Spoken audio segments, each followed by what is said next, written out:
Well, what's up again, guys? Brian here at 3Chair, and welcome to another episode of People's Questions, episode 298. Only 2 more episodes away from the big 300, just in time for the end of the year. We got a pretty great episode of the People's Questions, and I'm in a really good mood because by the time this video is up, I'm probably in final preparations in order to prepare for my trip to Los Angeles so I can go over to Anaheim and get ready for PlayStation Experience 2017, which I'm really excited for. Just starting off real simple with the first question, coming from a regular of mine who has been #1 usually many times. Going by the name of Mr. SANTIAGO SCARPINO, and you want to know, how do I think Final Fantasy VII Remake is going to handle the optional playable members, specifically how you get them?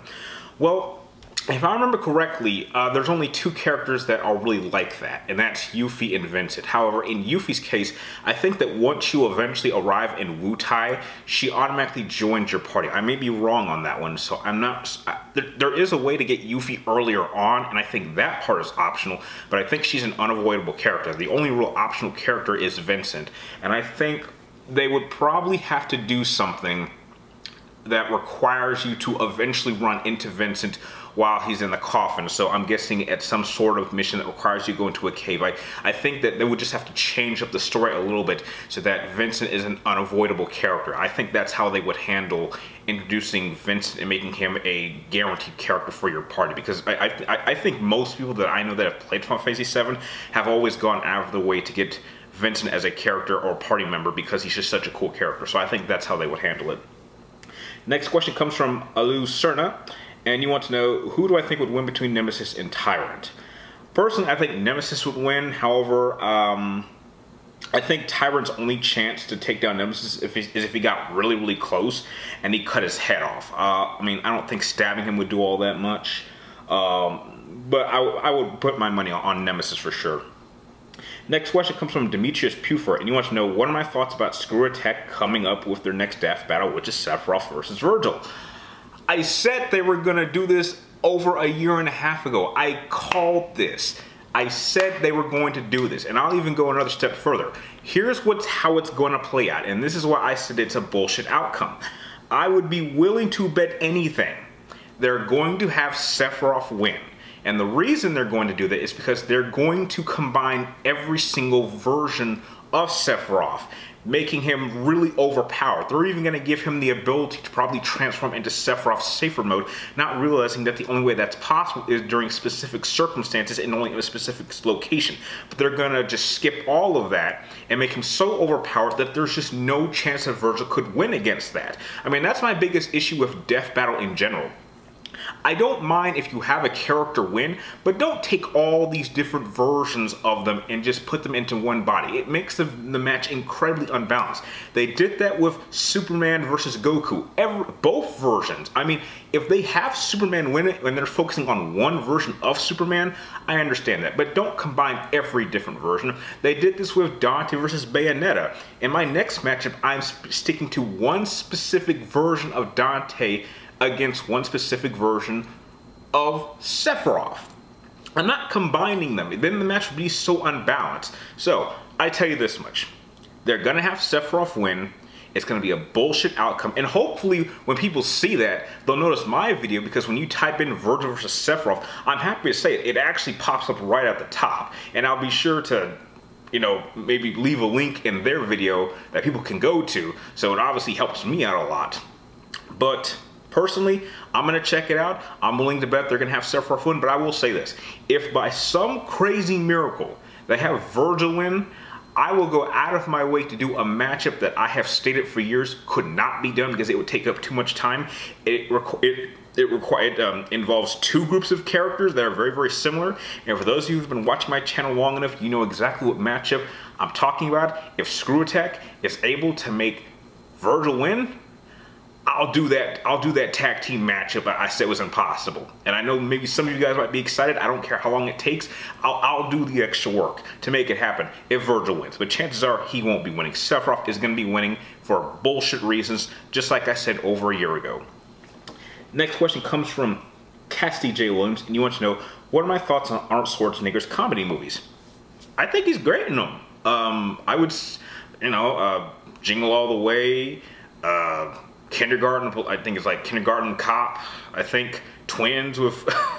So he definitely has a talent for comedy. I mean, he's a great action star. But I mean, heck, I just saw Killing Gunther, I think it was called, and that movie was hilarious. Even though he kind of wasn't in it as much as I thought he would be, he was still really hilarious. So I think he does great with comedy as long as he's given the right material. Next question comes from Matt CRUZ. You want to know, what is a skill that I would love to learn but I just don't have the time for? I would love to learn how to play the piano. When I was in middle school, I actually had a band class, and I played an instrument. I'm not going to say what it was, but I would love to learn how to play the piano, and not like one of those keyboard ones. I would actually buy a full-size piano, put it in my house, and like to learn how to play a couple of songs, specifically a number of Final Fantasy songs that I think would just sound absolutely beautiful in piano. So yeah. Next question comes from,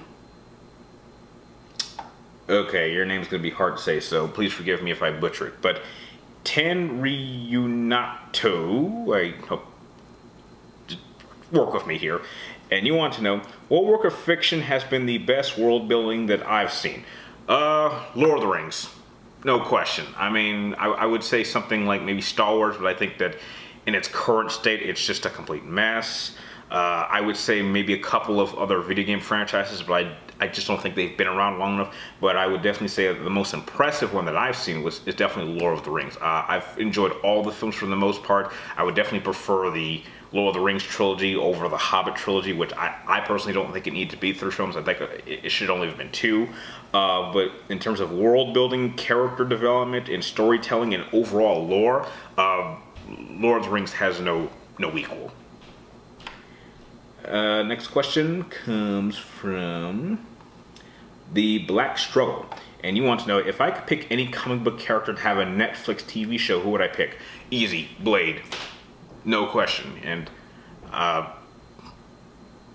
have a couple people in the house, so if you see someone walking up behind me, just ignore them. Definitely Blade. I think with the Netflix series being a lot more kind of adult orientated, especially with how great The Punisher was, I think that Blade would work absolutely perfect for Netflix, without question.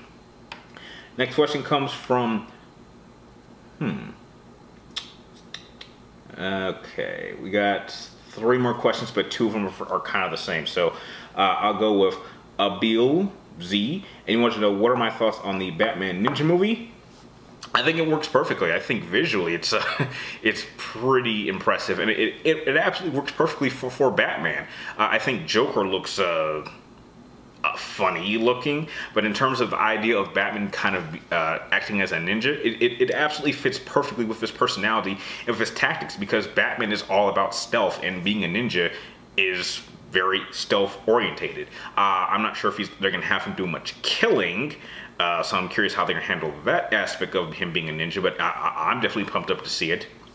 And the last question comes from Ace Arcadia and Zyborg136, who pretty much have the same question. And you basically both want to know just what are my thoughts on the possibility. I mean, some say it's going to happen, some say it's close. The possibility that Disney is going to buy out Fox, therefore getting the rights to X-Men and Fantastic Four and all that stuff. Here's my problem. The problem I have with this is I do not like the concept of all these properties being under one roof. Because obviously, there are 2 points to this that I want to make out. The way I don't like this deal is because there's no real reason for Disney to want to acquire those properties. They have enough on their plate. But by doing this, it shows me that Disney's Marvel is running out of ideas. Because after Thanos, how exactly do you top that? And it also goes into my biggest problem with the MCU in general, is like, it feels like it's never going to end. I mean, the reason I like the Dark Knight trilogy so much is that it's only 3 parts. It has a beginning, a middle, and an end. I don't like stories that just keep going and going and going. I mean, this thing has been going for a decade, and it just doesn't look like there's any end in sight. I mean, could you imagine, like, I don't know, 20 years from now, I'm like in my 40s, and we're on like phase, like, I don't know, phase 19 or something. I just hate that idea. And I have a problem with the fact that Fox is doing so well. Logan was an absolutely incredible, probably the best movie I saw this year. Deadpool is just an instant classic, and I'm pumped up to see Deadpool 2 coming out next year. Disney's Marvel is not edgy. It's not willing to go in that direction. Now, they've said that Disney wants to actually have like an R section, but that's not what Disney is. The closest Disney will ever get is a Netflix series, and you will never see them actually stamp Disney onto that. And I'm telling you this, if they get a hold of the X-Men, now if they wanted to do Fantastic Four, that's fine, because Fox has not really been doing a good job. If Fox want to sell the rights to Fantastic Four, that would technically give them access to Galactus and Silver Surfer and a whole bunch of different characters. But I would prefer the X-Men stay with Fox. I think they've been doing a solid job now, because for the most part they've been great films. I loved X-Men 1, loved X-Men 2, X-Men 3 was a little iffy, Wolverine Origins sucked. I think the Wolverine was okay. Logan was an absolute masterpiece in my opinion. X-Men Days of Future Past is by far my favorite team movie of all time. Better than any of the Avengers films. Better than the Justice League, and which is something I said after I saw that film. I think that Fox is doing just fine with X-Men. They've stumbled a couple of times, but I think that they have a good footing. I don't want that to go to Disney. And I'm telling you, if they get a hold of X-Men in the current state of the DCEU, I guarantee you, within 10 years, Disney is going to be knocking on Warner Brothers' door, wanting to take all those DC characters and just intermingle them with the MCU. In fact, I wouldn't be surprised if a day came where Disney bought out Warner Brothers, took all the rights to the DC characters, and said, you know what, here's what we're going to do. We're going to get rid of DC, we're going to get rid of that logo, and we're just going to make all these DC characters, and we're just going to make them Marvel characters. I can easily see that happening, and that would be a total disaster. I mean, who the hell would want all these characters under one roof? There would be no diversity. It would all feel the same, and I'm already tired of the MCU. After we're done with this Infinity War storyline that they've been building for about a decade, I'm done with MCU movies.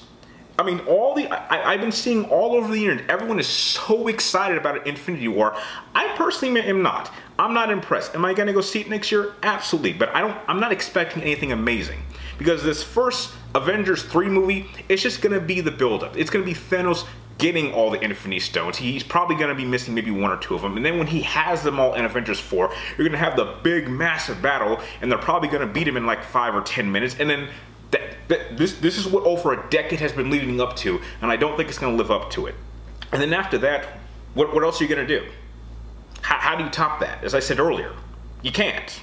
This is why they really want to get their hands on those Fox properties, because then they have a whole new arc so they continue for a whole another decade, and that is a decade that I want no part of. I'm already getting sick and tired of superhero films. I already am just done with DC right now. I'm just done with them. I have not seen their last 2 films, and I have no plans on ever seeing them, and I'm already getting sick and tired of the MCU. Now, if you guys want another 10, 15, 20 years of a continuous story of phases, that's fine, but as it's for me, I'm just tired of them. So, those are my thoughts on this whole Fox deal. I hope it falls through. I hope that Fox holds on to the rights for X-Men. If they want to get rid of Fantastic Four, that's fine. I don't really care about them anyway, and it would give Disney the opportunity to have a whole new arch and a whole new set of villains that they can use. Heck, they can even get Dr. Doom and do him correctly. But in terms of X-Men, I want X-Men to stay with Fox. Fox and the X-Men were doing this long before the MCU ever started, before it ever was a thing.